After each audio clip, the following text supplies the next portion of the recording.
और तृतीय सिफत होच्छे कि अल्लाह के दिए हुए रिस्क में लोगों को तकसीम करते हैं, लोगों के साथ हमदर्दी और गमखारी का मामला करते हैं।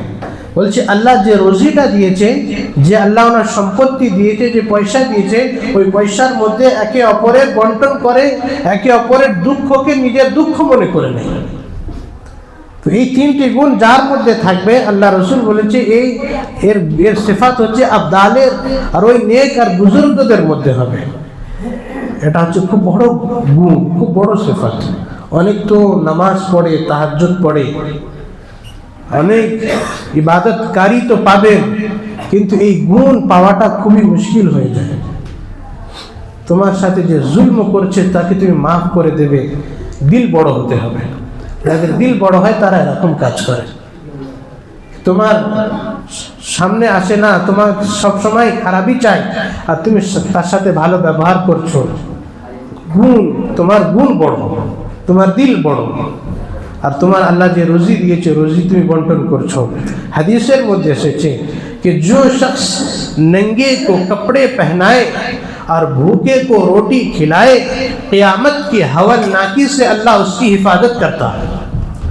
যে ব্যক্তি ক্ষুধার্ত ব্যক্তিদেরকে খানা খাওয়ায় আর যে বেকাপড়, যার কাপড় চোপড় নেই, ওই লোকেদেরকে কাপড় পরায়, তো কিয়ামতের দিনে যে তখন সবাই নফসি নফসি করবে, সবাই নিজের ভয়েতে বলবে আল্লাহ আমার জান বাঁচাও, তো আল্লাহ এই ব্যক্তিকে কিয়ামতের দিনে হিফাজত করবে।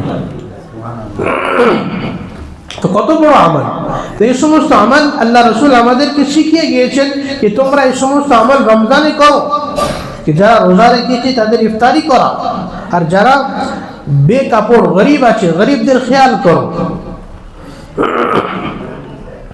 अल्लाह रसूल सल्लल्लाहु अलैहि वसल्लम बोलेছেন, जो शख्स अपनी हलाल कमाई से इफ्तारी कराए, जे निजेर हलाल इनकाम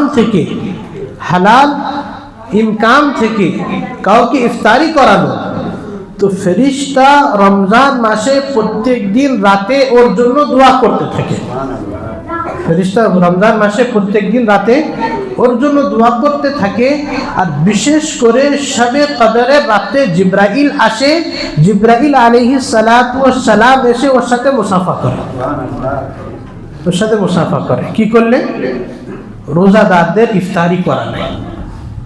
জিব্রাইল এসে মুসাফা, যিনি সমস্ত ফেরেশতাদের সর্দার, আর বলেছে তুমি বুঝতে পারবে कि তোমার সাথে জিব্রাইল মুসাফা করলো কি করলো না, তুমি বুঝতে পারবে कि শবে কদরের রাতে ওই ব্যক্তির দিল নরম হয়ে যায়, ওর ইবাদত করবে এমন চোখ থেকে অটোমেটিক পানি বার হবে। তো ভাববে कि ফেরেশতা জিব্রাইল তোমার সাথে মুসাফা করে চলে গেছে। এটা হচ্ছে খাস সিফাত। ফাজাইল আমাল শেখ জাকারিয়া রাহমাতুল্লাহ আলাইহি লিখেছেন। আর এই মাসেতে আল্লাহ রাব্বুল ইজ্জত কিছু খাস নিয়ামত এই উম্মতের জন্য দিয়েছে। খুলুফ ফামি সাইমি আতয়াবু ইনদাল্লাহি মিন রিহিল মিস্ক, কে রোজাদারদের মুখের বদবু, মুখের গন্ধ আল্লাহর কাছে মুশকে আম্বারের থেকেও বেশি দামি হয়ে যায়। আল্লাহর কাছে মুশকে আম্বারের খুশবুর থেকেও বেশি দামি রোজাদারদের মুখের গন্ধ। এটা হচ্ছে মোহাব্বতের জিনিস। স্বামী স্ত্রীর মোহাব্বত হয়, ভালোবাসা হয়, তো স্বামীর মুখ থেকে গন্ধ বার হলেও তবু স্ত্রী গন্ধকে সহ্য করে নেয়, কেননা ভালোবাসা, মোহাব্বত। তো রোজাদারদের মুখ থেকে গন্ধ বার হচ্ছে, কিন্তু আল্লাহর কাছে এই গন্ধর দাম মুশকে আম্বারের থেকেও বেশি, অর্থাৎ আল্লাহ পাক ওই বান্দাকে ভালোবাসে, ওই বান্দার সাথে মোহাব্বত করে। হাদিসের মধ্যে এসেছে कि দুনিয়ার মধ্যে তুমি যা আমল করবে ওর আমলের বদলা আল্লাহ ফেরেশতাদের দ্বারাই দেয়, ওই আমলের বদলা আল্লাহ ফেরেশতাদের দ্বারাই দেয়। ইল্লা সিয়াম, কিন্তু রোজা बदला बोलছে अस्सौमु ली व अना अज्ज़ी बि, कि रोजा मेरे लिए है और मैं खुद उसका बदला बन जाता हूँ। बोलছে রোজা আমার জন্য আর আমি